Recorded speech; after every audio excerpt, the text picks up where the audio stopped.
अस्सलामुअलैकुम दोस्तों, उम्मीद कयां सब ठीक हूंदव, खैरियत सां हूंदव।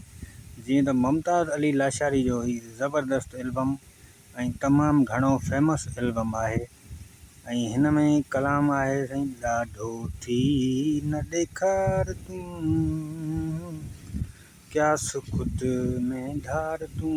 हे कलाम घणो मशहूरु वियो आहे ऐं हिन वक़्तु ट्रेंडिंग में इहो कलाम हले थो पियो ऐं तव्हां दोस्तनि खे इहो अर्ज़ु आहे त पंहिंजी क़ीमती राय असांखे ज़रूरु ॾींदा ऐं काफ़ी दोस्तनि जे लाइ ही पैगाम आहे ऐं ही माना जेको प्रोग्राम कयो आहे असां ख़ासि प्रोग्राम इहो आहे त हाणे काफ़ी दोस्त आहिनि जेके कलाम सर्चिंग कंदा रहंदा आहिनि यूट्यूब ते। ठीकु आहे, हीउ कमु उन्हनि जे लाइ रखियो वियो आहे त जीअं माना तव्हांखे सवलाई थिए। सवलाई जो हाणे कीअं आहे त हाणे ॾिसो न, हिन में ही कलाम आहे रहो राति दिलि बर तो मां सिक त लाहियां। हाणे इहो कलाम तव्हां ॿुधो या कंहिं दोस्त अहिड़े ॿुधो आहे, ठीकु आहे, उहो हाणे सर्चिंग करण थो चाहे त इन में इहो कहिड़ो एल्बम आहे ऐं इन में ॿिया कहिड़ा कलाम भला भला आहिनि त उहे असां सर्च करे ॻोल्हियूं। ख़ासि इन्हनि जे लाइ आहे प्रोग्राम, जिन्हनि खे कलाम नथा लभनि उहो असांजी वीडियो अची ॾिसे त उनखे सॼी ख़बर पइजी वेंदी त बाबा हिन कैसेट में ही कलाम आहिनि ऐं एतिरा भला आहिनि ऐं इहे असां डाउनलोड करण था चाहियूं। काफ़ी दोस्त आहिनि जेके जिन्हनि खे माना सम्झ में न ईंदी आहे न ॻाल्हि, हिकु हिकु कलाम सर्च कंदा आहिनि त उन्हनि ते अॼुकल्ह जेको आहे न त थंबनेल वग़ैरह ठाहिया वञनि था जिन ते सिर्फ़ु कलाम जा ॿोल ऐं फ़नकार जो नालो लिखियो वञे थो या शाइर जो नालो।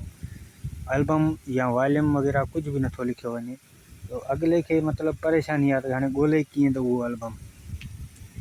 सो इन करे ही मां कमु शुरू कयो आहे। काफ़ी दोस्तनि खे पसंदि बि आयो आहे, काफ़ी दोस्त आहिनि जिन खे पसंदि न बि आयो हूंदो ऐं हिकु हिकु कलाम तव्हांखे असां ॿुधाईंदासीं त हिन में ही कलाम आहे, ही कलाम आहे, ही कलाम आहे, अहिड़े हिसाब सां कमु रखियो आहे।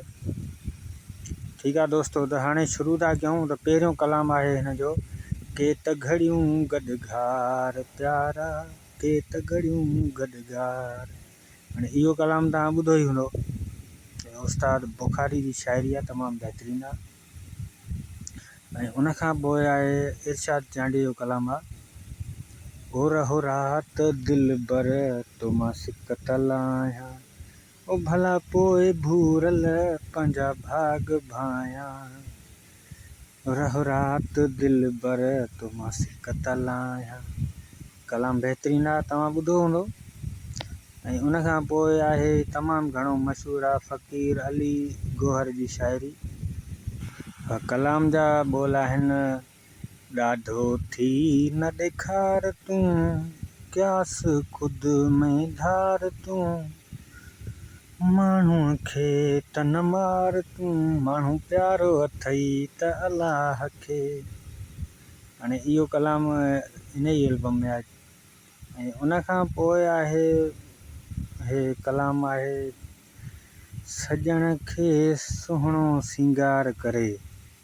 ही ग़ुलाम असगर जी शाइरी आहे मंगी साहब जी। ऐं उनखां पोइ बी साइड अची वई आहे, उनखां आहे कलाम पहिरियों मूंखे यार करे वियो धार। ऐं उनखां पोइ आहे कलाम आहे अहमद ख़ान महर जी शाइरी आहे मूंखे धार करीं थो तूं।